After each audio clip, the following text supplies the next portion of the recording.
Hello up there. I'm Taylor Payton at thebeginnerdrawingcourse.com, and I've created Growth Path to help you develop your artwork and your productivity and time management skills using things I learned over the last 9 years as a freelance illustrator, concept artist, and course creator. Alright, so this class is for beginner to intermediate students as far as personal development, time management, and productivity goes. We'll be touching on and giving strong introductions to how you can get clear on your goals, instill habits to help you achieve those goals, and optimize your approach along the way, whether it's your mindset or your environment. If you're a beginner artist, this course can help you reliably and consistently finish other courses and build your skill. If you're an intermediate or an advanced artist, this course will allow you to finish your projects and pieces more potently and with greater clarity, productivity, and direction. Since this course is so short, I feel everyone who isn't already making high 5 to low 6 figures doing exactly what they love will benefit most from it. And by the end of the course, you'll have a list of dreams, a chosen goal from that list, and the clarity of vision and action you'll need to achieve that dream. So before we hop in, I just want to give you a little bit of background on me. Basically, my name is Tay Payton. I've been a pro artist and solopreneur for 10 years. I created the beginner drawing course. I have sold over $50,000 from those 8+ courses I've created. Not all of them are on that site. I have 38K YouTube subs. I've never had to work a 9 to 5 more than 3 months. I have completed over 1,000 pieces of artwork. I've published 2 albums. Those are musical albums. And I've also completed a 16-week mentorship with renowned fantasy artists Peter Morbacher and Sam Flegel. So first, before we get started on anything else, this is a really important step. I need you to develop your vision outline. So your vision outline is just what's going to help you achieve clarity of vision, and we can refine it throughout the course, but you need something to work with and to work on. Just take 5 to 25 minutes to roughly outline some of your dreams, goals, projects you want to work on, things of that nature, to help you practice some of these principles and ideas that I'm going to impress upon you in this course. So stop now. Take 5 to 25 minutes, write down all that good stuff, and then we will proceed. All right, so we are now back. I hope you spent those integral 5 to 25 minutes writing down your vision outline. If you did not, pause this video immediately and go back and do that step. I cannot overstate how important it is to have some sort of template for you to work from for this course. Otherwise, you will get so much less out of it, and I don't want that for you. I want you to get life-changing transformation from the things that I'm going to show you and the modalities of working I'm going to give you. So you need a vision outline to do that. Otherwise, you're going to be having no clarity. You're going to get so much less from it. It's just not going to be great. So go back and do it. Otherwise, if you did, congratulations. Here's the course outline. We're going to talk about the creative mind, setting goals, productivity and time management, building habits, productivity power-ups, and finally some cute little magic bullets, quote unquote, for artistic progress and power. All right, hopefully you're not just letting this autoplay and jumping to the next video without stopping and setting some SMART goals. If you are, please pause the video, go back and do those SMART goals, and then resume. For those of you who already did that, we're going to be talking about habits over goals for artists. So habits can sometimes be greater than goals for artists because habits will develop a routine, and those routines are going to carry you with their own momentum to being creatively consistent. So by focusing on the process rather than an outcome, you can stay motivated and consistent on your creative journey. We've all been to that place before where basically we are just, creating without really having a lot of drive or a lot of ambition, but for some reason we're just carrying it along. Or we have stopped for a duration and it's like, oh, well, I should get the habit going again. And then it's kind of hard to turn those gears and get them spinning. But if you're really good at setting habits, if you know the principles of setting habits, then you become even more powerful as a creative. So I want you to stop right now and think of 3 habits that lead to achievement. So after this video is done, pause it, and I just need you to realize that consistency and discipline are the foundation of success. You cannot get anywhere if you're not doing it consistently, if you're not taking step after step after step. If you stop, you're never going to go from, your office to the bathroom. You have to have the ability to take step after step. It doesn't mean you're always moving, but you need to know that the movement is what's going to carry you from your destination to your next destination. So just think of 3 to 5 habits that, when cultivated, will naturally lead to achievement. And I'll get you started off by telling you about Okay, well, maybe bringing a sketchbook with you everywhere means that you're sketching more than if you hadn't. Maybe if your pencils are pre-sharpened, you're more likely to draw.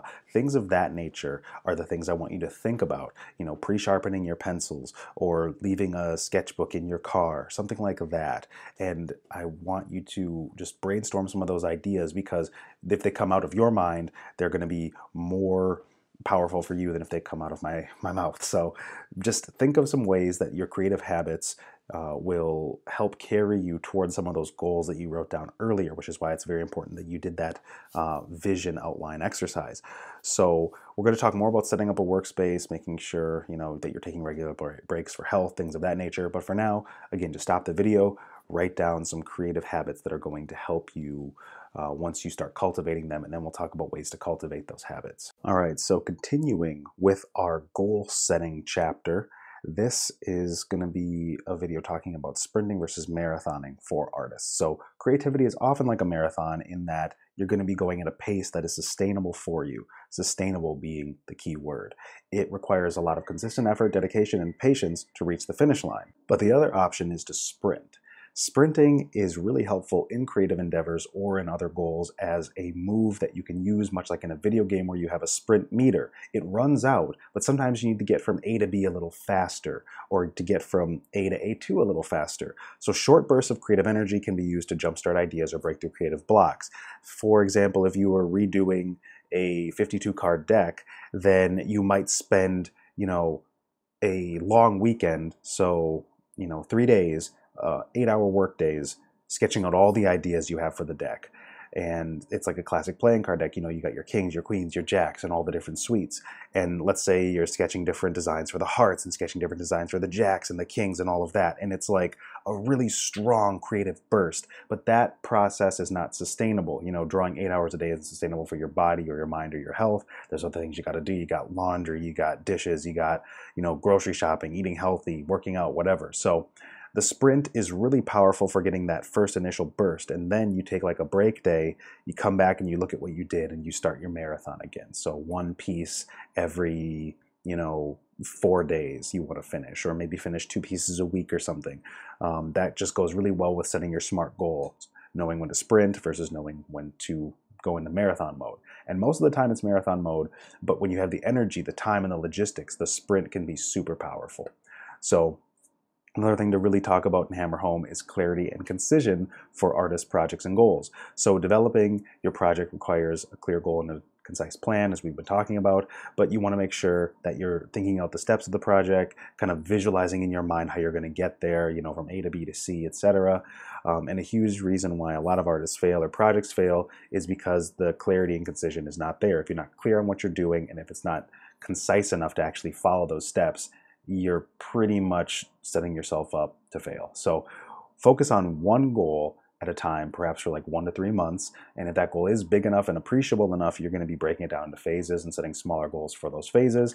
And the way you do that is by prioritizing your goals. So making sure you have the clarity and concision is essential, but you have to prioritize it down to one goal. So you can't be working on multiple goals at once typically, especially if you're not very versed in productivity practices, in personal development, in time management.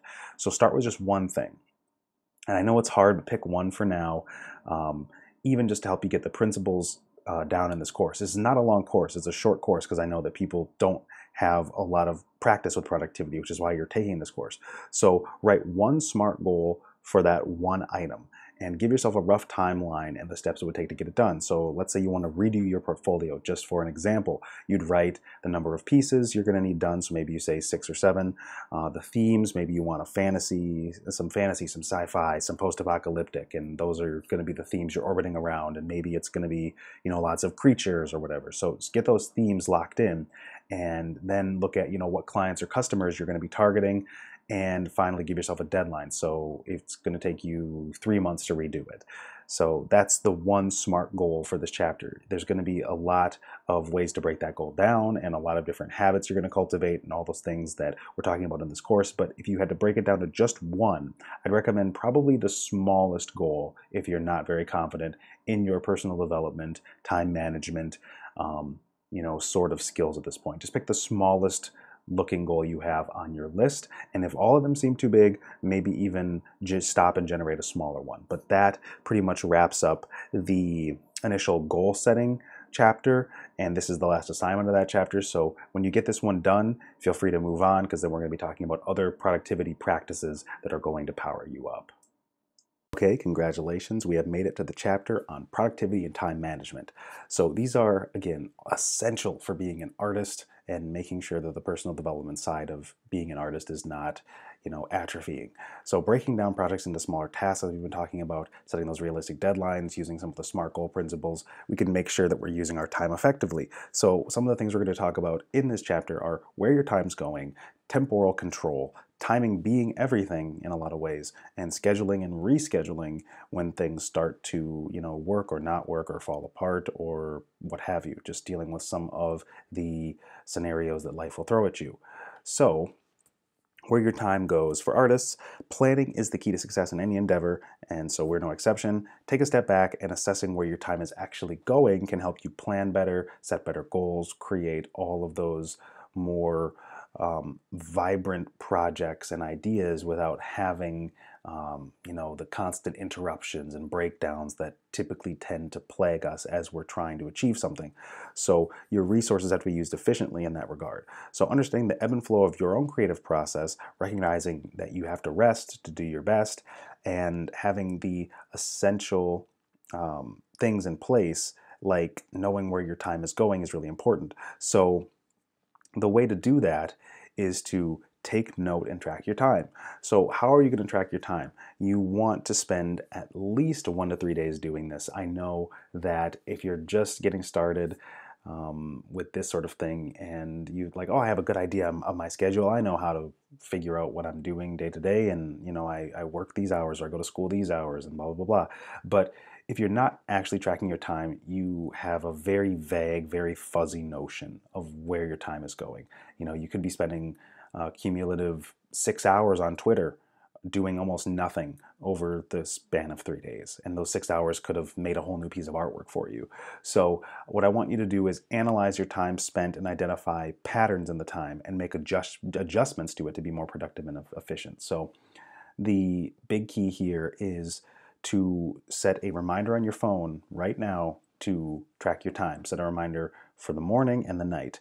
So that could be an alarm that says, track your time. What did you do? Where did your time go yesterday? Or a reminder to track your time for the day. So setting an alarm at night and an alarm in the morning to remind you to track your time is really important. You can just do it in a notes app on your phone. You could say, okay, spent, an hour eating breakfast and watching YouTube, and then you went to school for whatever number of hours, or you had work, and at work you did this, and maybe you had time for something else. So just get really into the habit of knowing where your time is going, because we're on autopilot so much of the time that we don't have the ability to really break stuff down and know how much wiggle room we have. You might find an extra 10 hours in the week, and that is an insane amount of time to be getting your projects done, to be improving your skills. So that's a huge assignment for this course. Do not skip this step. I know it sounds boring or weird, but this is your life. You should be interested in your life and where your time's going.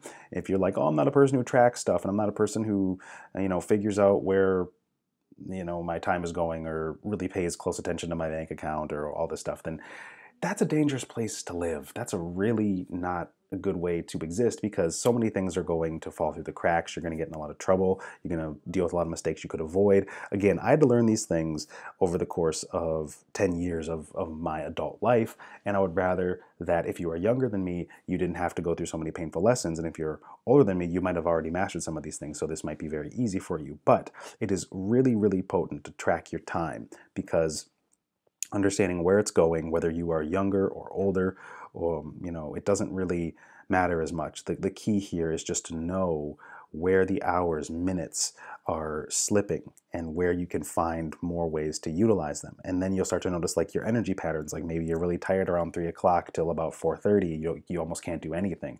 So it's good to take a nap, or to rest, or to eat a good meal and go for a walk. So once you know where your time's going, you can start to control it and schedule it better, and know where your temporal control comes into play.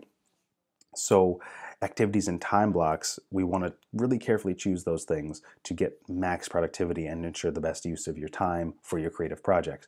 So creating a plan, setting goals, it bears repeating. I'm going to hammer you over the head with these things over and over and over through this course because I don't want them to slip. I want them to get into your conscience, and sink into your subconscious so that these start to become natural things for you.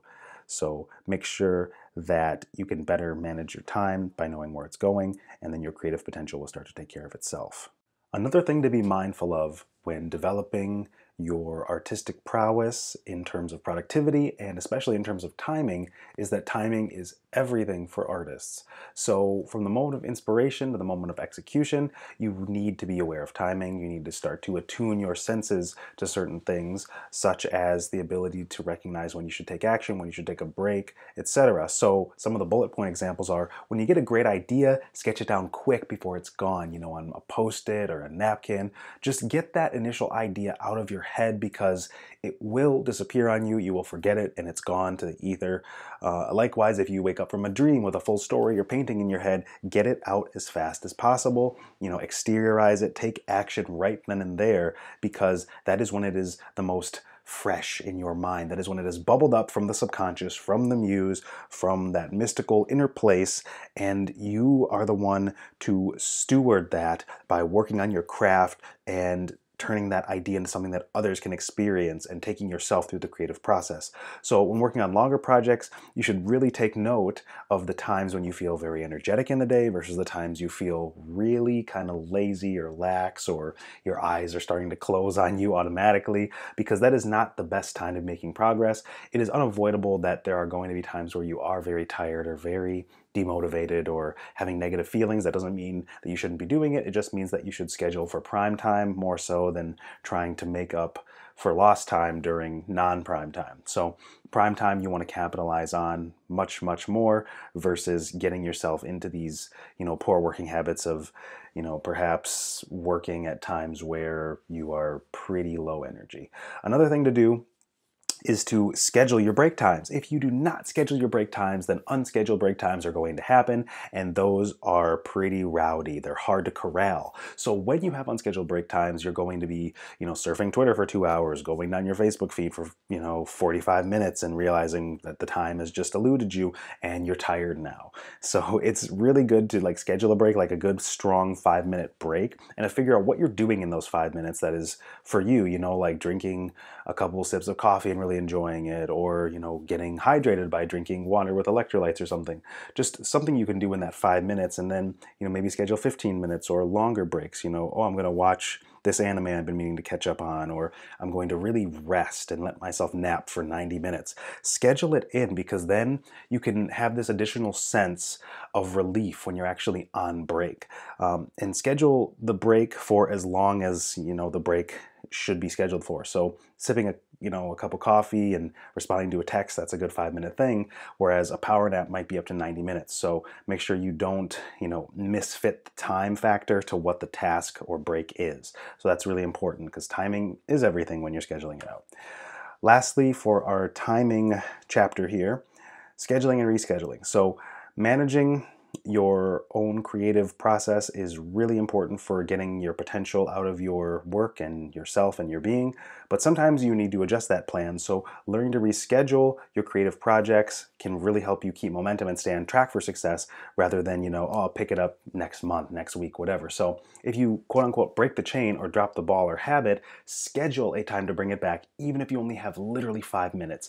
If you were writing on your novel and for some reason, life got crazy, it's been 4 days since you were able to do anything, just open up that Google Doc and spend 5 minutes. Literally, just get yourself back on track, because that 5 minutes can be the difference between dropping the ball for a week, dropping it for a month, or even longer. And that is the antithesis of productivity. So that's kind of the last thing I have for you in terms of the time chapter here. We're going to be getting into the building habits chapter next. So just go back and review the various slides and things that I've said in terms of time, and make sure that if something resonated with you, you take some more notes on it, you try it out, you build your own actionable exercise, because I can give you these actionable exercises, but it's really important for you to be figuring out your own way to operate in your own way to build these productivity and personal development skills. So let's get into the next chapter, and we will be talking more about the habit side of things now. Building habits.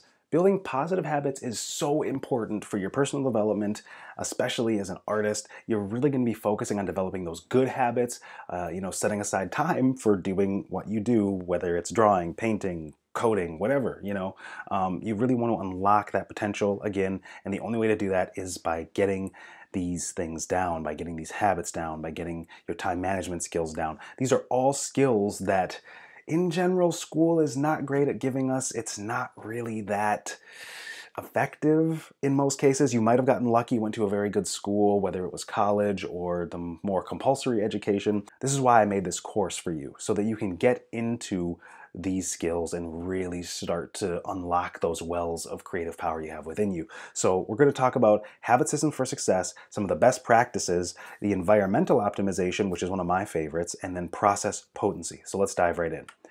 Habit systems for success for artists with some examples. So creating a habit system that works for you is essential for success as an artist. Habits that really are going to propel you forward. If you are kind of getting where we're going with this, the previous things that I was showing you are skills, but you can make a habit of those skills because skills and habits go hand in hand. So by planning out your time and activities, you're going to prioritize the things that are really important to your creative success and make the most out of that potential we keep talking about. So brainstorming habits for creative success. This is where I want you to stop and pause the video. I know, we're not very far in again, and yet you have more work to do. But really, we're just gonna write down at least 10 habits that you can cultivate, big and small, that will naturally lead to achievement or improvement. So this could be picking up a guitar and playing to a metronome for 5 minutes. It could be sketching something from life for 10 minutes, or it could be as big as visualizing yourself drawing a masterpiece until you fall asleep at night. So all of these habits are really, really important to start to work into your being and work into your little time slots and your big time slots. So if you're sitting on the bus commuting to work or school, you can have a sketchbook with you. Someone else is driving. That's a habit. And it's a habit that paid big dividends for me when I was in art college. Another habit you could potentially explore is to just get in the habit of thumbnailing for 15 minutes in the morning. Just different ideas, letting your subconscious work right when you're just sitting there with your cup of tea or whatever. And then you'll have ideas to work on for the rest of the day or possibly even the week. So I want you to stop here, put down 10 habits you think would be really effective for that visionary outline that you created in the beginning of this course, and then you can resume the chapter on building habits. All right, hopefully you had a good time brainstorming habits. I'm going to give you some examples here. So developing that creative practice is a very intricate process, and it requires a well-rounded approach that incorporates mindful habits, active goal setting, and productive strategies. So all those things feed into one another. You're like creating a synergy here between skills, skill building, and the habit that drives those things, that drives the building of skills, that drives the productivity. So from basically things like mindfulness meditation to efficient time management, understanding these best practices and adopting the right habits can help you make the most of that potential. So one of the big things here is to make sure that you are taking this course and getting into the habit of writing down all of your big goals for one, and then refining that list, really going through it, really thinking about it, breaking it down, practicing, spending active time at your smartphone, at your journal, wherever you want to keep track of these things, and getting used to looking at what you want to do and pulling it apart. Some people work as project managers and they still can't get their creative goals to really work for themselves, because it's one thing to do it in a compulsory way for work or you lose your job, and another thing to try to make yourself create. And it's just sort of a tricky thing seemingly, but it becomes less tricky the more you get into the habit of it, because then it's second nature, it's natural for you. So mindfulness meditation is a good one to adapt, because you're going to be much more aware of things when you're in a state not to create, in a state to create. You're going to be able to pay better attention to your thoughts and to detach from them, better attention to your emotions and to detach from them. And when I say detach, I don't mean in ways that are going to, make you less human, but in ways that make you a stronger, more well-rounded human. Because this is personal development at its core. We're not just talking about art here, we're talking about things that are going to help you fuel an entire art business and fuel every area of your life. So getting into some of these habits like meditation, like getting used to looking at a calendar every day, getting used to making to-do lists, getting used to breaking stuff down. When you are good at this, you become a crazy superhuman. So many people are not good at this stuff.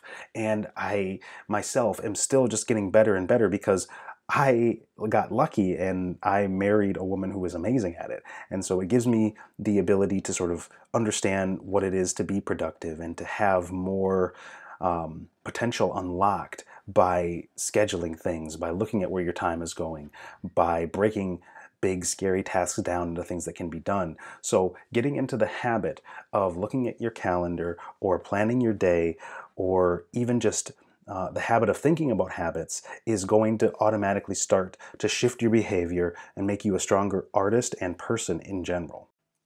Next, I want to talk about the environmental optimization for artists, which is your studio or space. So a comfortable place for you to work that is inspiring is going to be so key. Sometimes that's in a coffee shop. Sometimes that is in your own home studio. Sometimes it is in a co-op studio where you're working with other people who are doing things that inspire you, or that you're seeing how hard they're working and that makes you want to really put in the time and the effort and to focus. So the setting is really important. If you've ever heard of people doing psychedelics, whether you're into that sort of thing, what they stress all the time is set and setting. So the setting is where you are. It's if you're in somewhere comfortable, if you're not at a party or at a gigantic concert, you're going to have a better experience. You're going to get more out of it. So when you're talking about setting yourself up for a really, really potent creative session or for creative work, you are going to make sure that there's less distractions in your environment. You're going to make sure it helps you focus and doesn't pull your focus away. So your higher levels of creativity and productivity are accessed. So let's talk a little more about that environmental optimization. How close are your pencils to you? Are they pre-sharpened? Where is the trash for getting rid of bad work quickly so you're not spending time on a sketch that just sucks? How organized is your hard drive? Is it easy to find your work in progress files rather than start a new file? Do you incentivize yourself to do that? You're basically designing things so that your human, the more animal, the more natural part of your human, is going to interact in the environment in a way that is beneficial to you achieving those goals. So are you leaving your phone out of the room when you have a real working time block? Your environment is going to dictate all of this. So you want to control it as best you can. If you live with people, sometimes they're not home at certain times and it's really good for creating.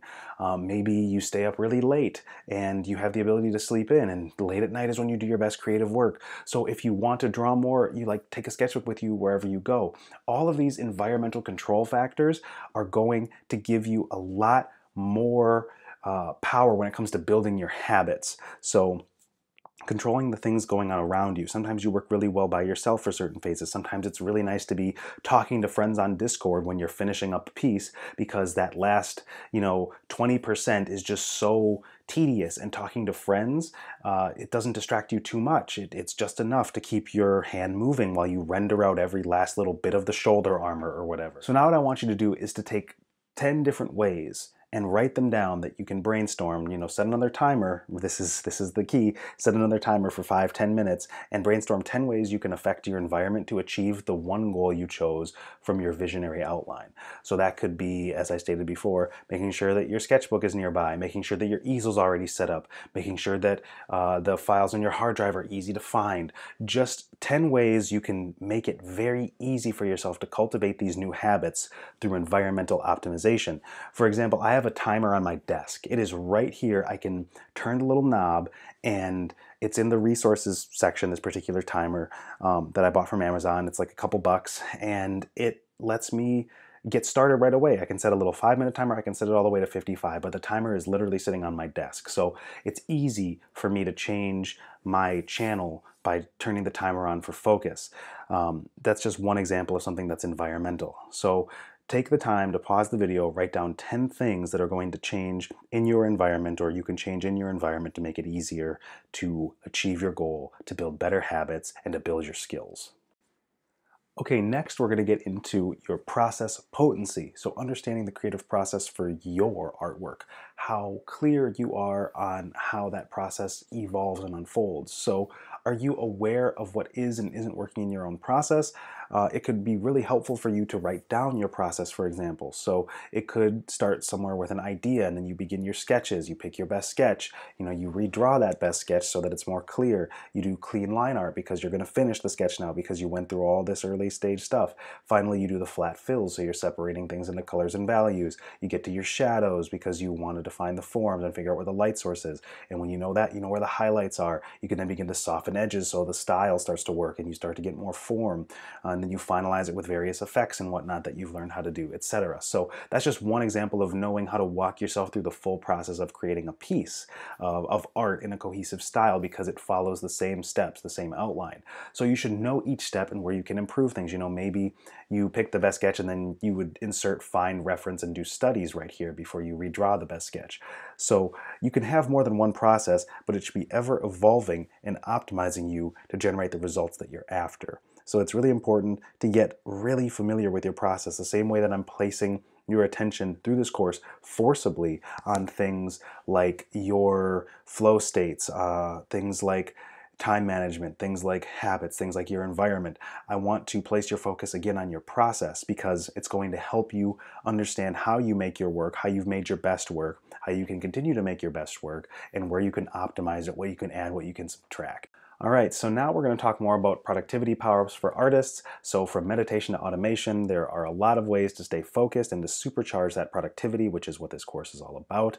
That is what your growth path is attuned to. So to discover the best tools and techniques, you're going to want to make sure that you're looking into things like the Pomodoro or other timer tactics. The Pomodoro is just my favorite. It's easy to set the 25 on, 5 off, and then another 25, 5 off, and then you do a 25 and it's 15 or something to that effect. So you basically have to have a timer where you're going in, taking breaks, going in, taking breaks. Another thing is monk mode / obsession, which is sort of a really extreme way of dealing with productivity, and it's not for everybody all the time. And for some, it's not for them at all. And for some people, they can handle a lot of it. So it's just, we'll dig into that later so you know more about monk mode, and it's an option that you can exercise. It's kind of like the sprint of sprints, really. But you also are going to find ways to marathon it in there too. So we'll talk more about that. And then there's what I like to call a little bit of everything some of the time, which is sort of a cheeky nod to Bo Burnham and his song, but it will prove very fruitful as far as a productivity power-up goes. So when we're talking about the Pomodoro and other timer tactics, you can really take that output to the next level by using Pomodoros to prioritize and focus on tasks. So breaking down your projects into smaller tasks and setting a timer, you can stay on track and reduce those distractions, your Instagram scrolling, your DMing, your whatever it is that takes you away, your unscheduled video game time. So you can just take your Pomodoro and have 25 minutes sketching ideas and then a 5-minute break, 25 minutes refining one of the ideas, 5-minute break, etc. So that's the Pomodoro tactic. You can set your timers however you want to set your timers, and you'll find that different types of timers work best for different types of activities. It's just something you have to get into the habit of doing. So the easier you can do that, the better, really, because habits are all about decreasing friction, especially when the habit is early and very young and it hasn't had a chance to really cement itself in your character, in your everyday life, in your thinking. So monk mode / obsession for artists is a powerful tool to channel your focus and passion into that single creative project. Typically, I don't recommend it for most people because you're really focusing and obsessing, and you can reach a really big jump, a really big leap of progress, which may be necessary, but the other areas of your life are going to suffer. So you really want to take into account the fact that, okay, if you have a whole year of your life, let's say you live to be 70, 75, 80, if we're so fortunate, 90, 95. A whole year of your life is something that you would be giving up to, say, build the skill to even start working on an album or working on a concept art book or switching your job to working as a concept artist or illustrator in the industry. Spending a year saying no to friends, going to few family events, working really assiduously, burning through your savings. Monk mode is not to be taken lightly. But that being said, if you have this sort of focused obsession and you're using this course to really dial in your productivity modalities, it can shoot you to the stars in a relatively short amount of time.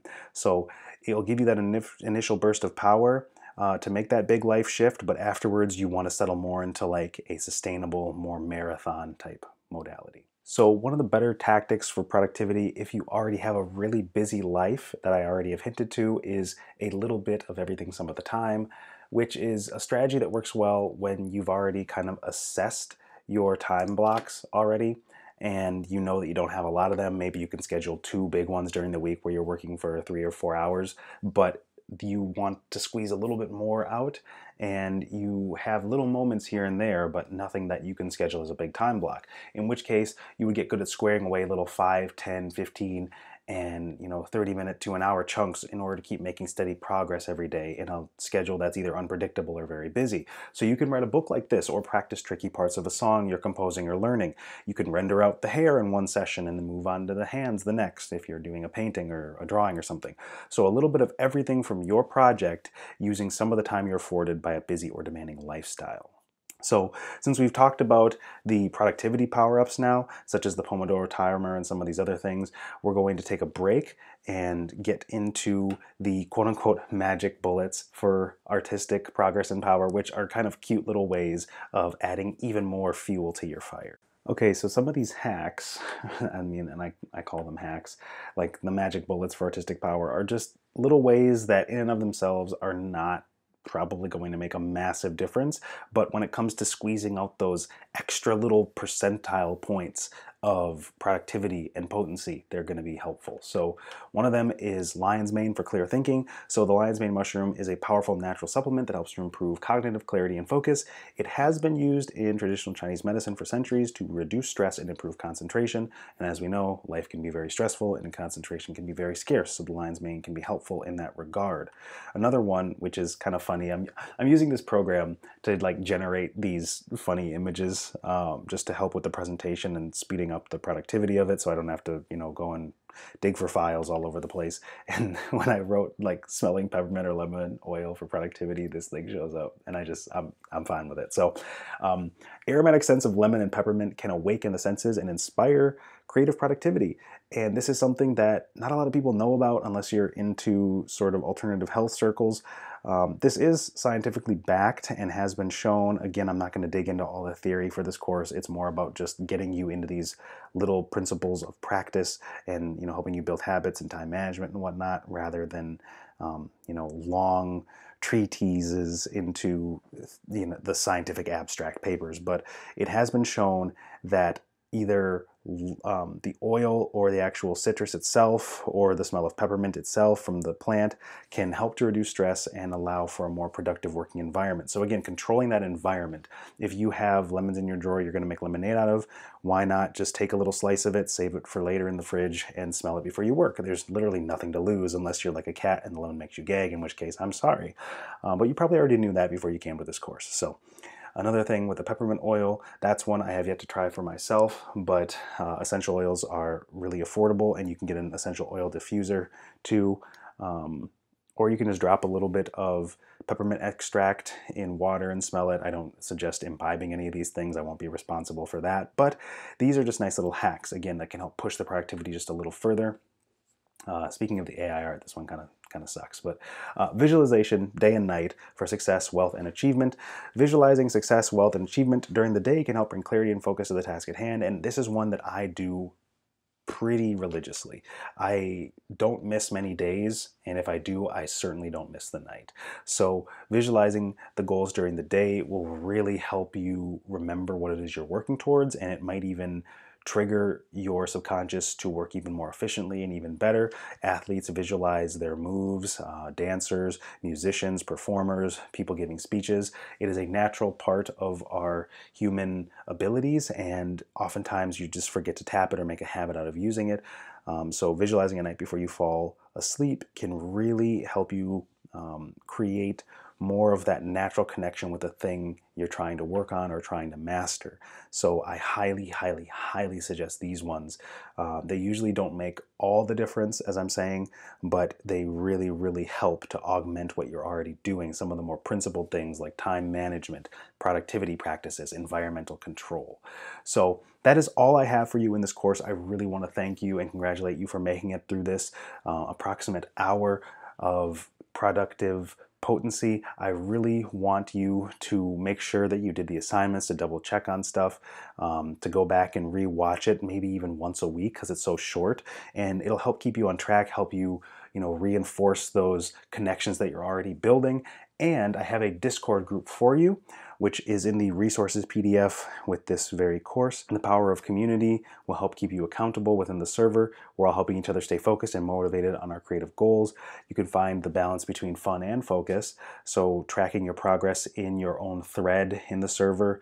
So it's really, really helpful. I found that threads, forum threads, were really helpful for me to stay on track and to get feedback when I was developing in my earlier parts of my artistic career, and now I'm using them to help complete projects, and I hope you'd like to be a part of that. So again, the link is in the resources PDF, along with some of the other things like the timer or various videos that might help with productivity. Again, I want to thank you so much, and if you want any coaching or consulting in terms of this in a one-on-one capacity, if you've already paid for that package, then just be sure to email me. Otherwise, you can check it out again in the resources PDF, because I know sometimes having somebody look over your stuff, give you one-on-one feedback, keep you accountable can be really helpful if you don't want to do the group thing, because that can be intimidating for some people. Happy drawing, happy creating, and I wish you prosperity and practice and potency on your growth path.